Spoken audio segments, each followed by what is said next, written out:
Baru saja seluruh masyarakat Indonesia melaksanakan pemilu tahun 2024 yang otomatis di tahun ini akan terjadi estafet kepemimpinan dari pejabat tinggi negara termasuk presiden. Tapi, apa kalian sudah tahu para mantan presiden Indonesia mendapatkan apa saja dari negara setelah lengser dari jabatannya dan digantikan?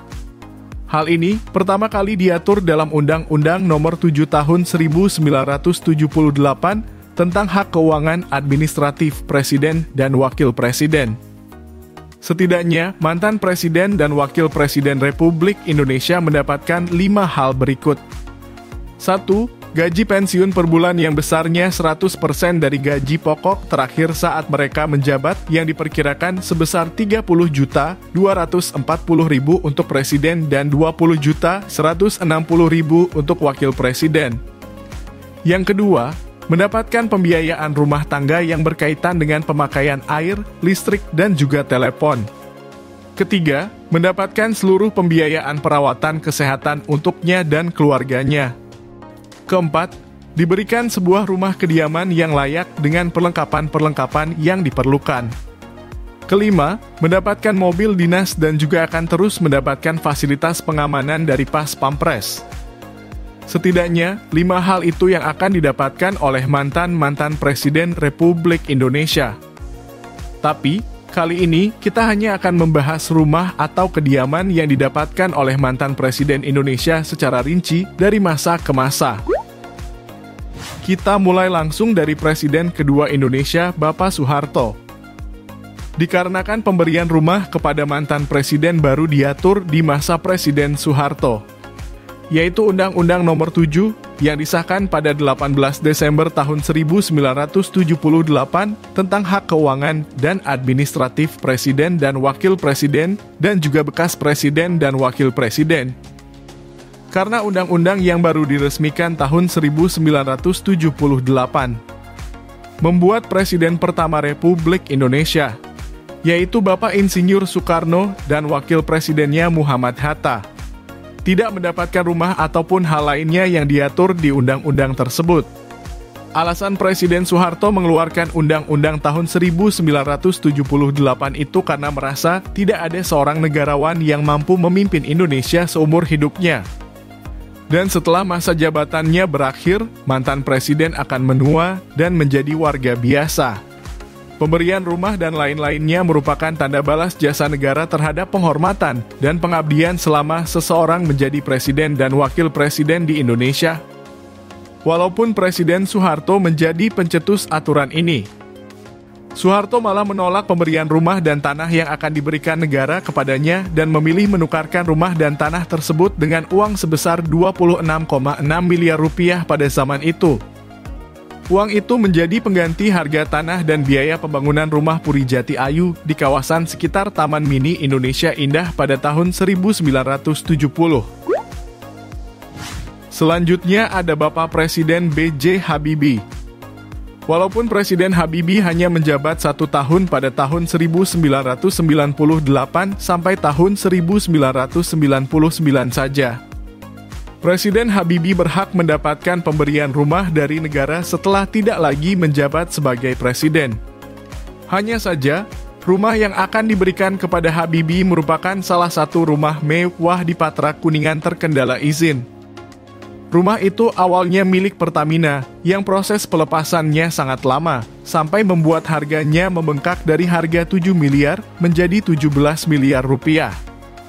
Dan itu belum termasuk dari biaya pengurusan berkas-berkas pajak dan perpindahan nama. Jika ditotalkan, diperkirakan harga rumah tersebut seharga lebih dari 20 miliar rupiah. Karena aturan pemberian rumah dari negara kepada mantan presiden saat itu tidak boleh lebih dari 20 miliar rupiah.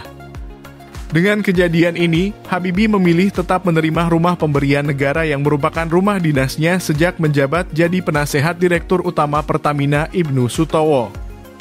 Sedangkan selisih kelebihan harga diberikan fasilitas cicilan oleh Pertamina selama 20 tahun. Selanjutnya, Presiden keempat Abdurrahman Wahid atau biasa kita kenal dengan sebutan Gus Dur.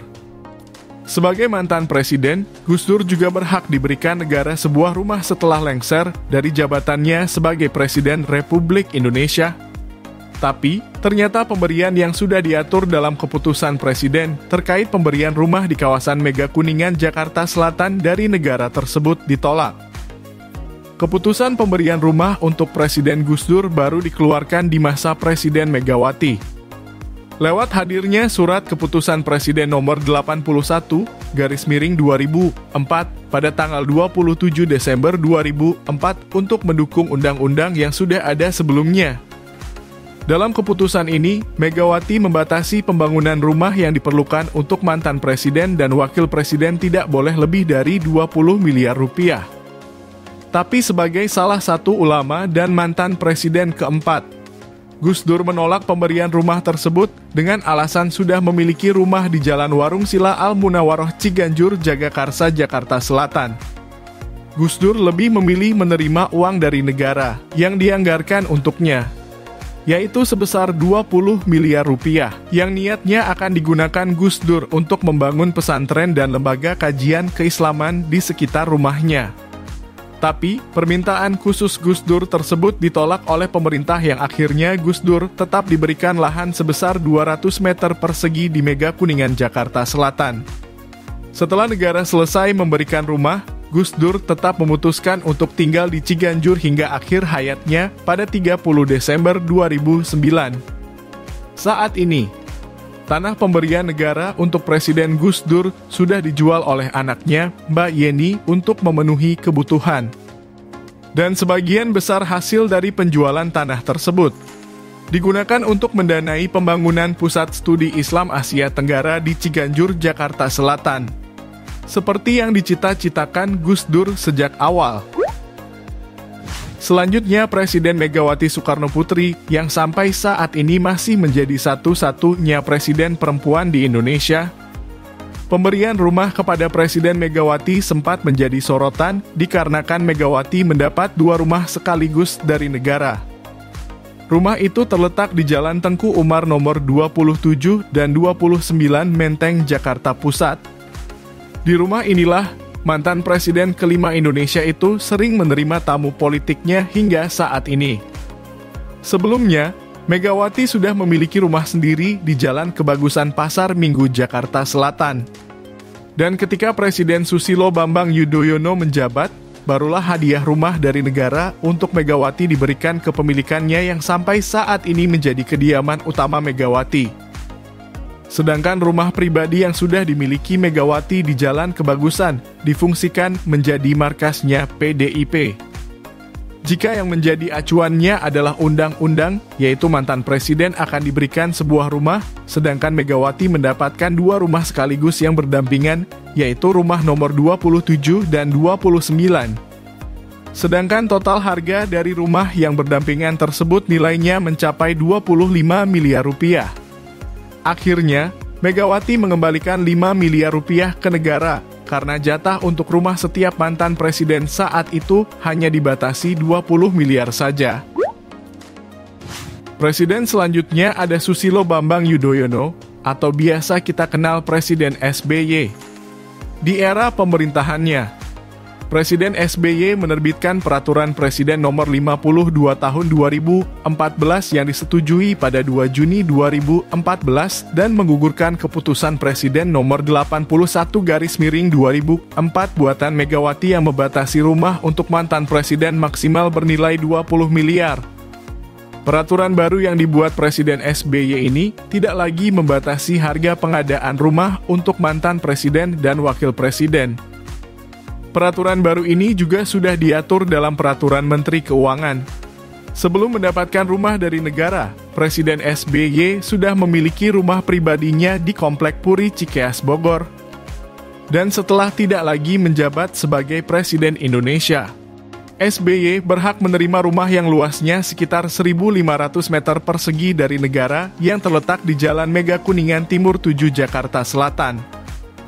Taksiran harga rumah tersebut mencapai 300 miliar rupiah. Harga ini tentunya dianggap sangat mahal untuk seorang pensiunan jenderal dan juga presiden. Tapi karena aturannya sudah diganti, dan menurut undang-undang juga sudah sah, rumah yang terletak di Jalan Mega Kuningan Timur 7 Jakarta Selatan resmi diberikan kepada SBY. Kalau menurut kalian bagaimana? Coba tulis di kolom komentar. Terakhir ada Presiden Joko Widodo, atau biasa disebut juga Jokowi. Di masa Presiden Jokowi, ada peraturan baru yang dikeluarkan oleh Kementerian Keuangan pada tahun 2022 terkait pengadaan rumah untuk mantan presiden dan wakil presiden. Isinya tidak beda jauh, hanya saja ada batasan aturan yaitu maksimal luas tanah dalam ibu kota negara seluas 1.500 meter persegi dan setara dengan itu bisa di luar kota. Karena masa jabatan Presiden Jokowi akan berakhir di tahun 2024. Presiden Jokowi sudah memilih hadiah rumah atau tanah yang ingin diberikan negara untuknya. Tapi ternyata, Jokowi tidak mau hadiah rumah atau tanahnya di ibu kota negara. Presiden Joko Widodo memutuskan memilih lahan seluas 3.000 meter persegi di kawasan wisata kuliner. Tepatnya di Jalan Adi Sucipto, Desa Dudukan, Karanganyar, Jawa Tengah. Lahan kosong seharga 5 miliar itu dulunya milik perusahaan Autobus PO Rosalia Indah, dan saat ini bahkan sudah ada di Google Maps. Kalian bisa cari dan cek sendiri dengan kata kunci tanah pensiunan Presiden Jokowi. Presiden Jokowi sengaja memilih tanah di daerah Desa Dudukan, Karanganyar, karena tidak jauh dari rumah pribadinya yang ada di daerah Sumber, Kecamatan Laweyan, Kota Solo. Gimana menurut kalian? Negara sudah menganggarkan 20 miliar, tapi Pak D. Jokowi hanya minta tanah senilai harga 5 miliar saja. Segitu aja video kali ini tentang rumah yang akan didapat oleh mantan Presiden Indonesia setelah lengser dari jabatannya. Coba kalian tulis pendapat kalian di kolom komentar. Mau tahu banyak lagi tentang Indonesia? Subscribe dan tulis di kolom komentar untuk hal yang ingin kamu tahu.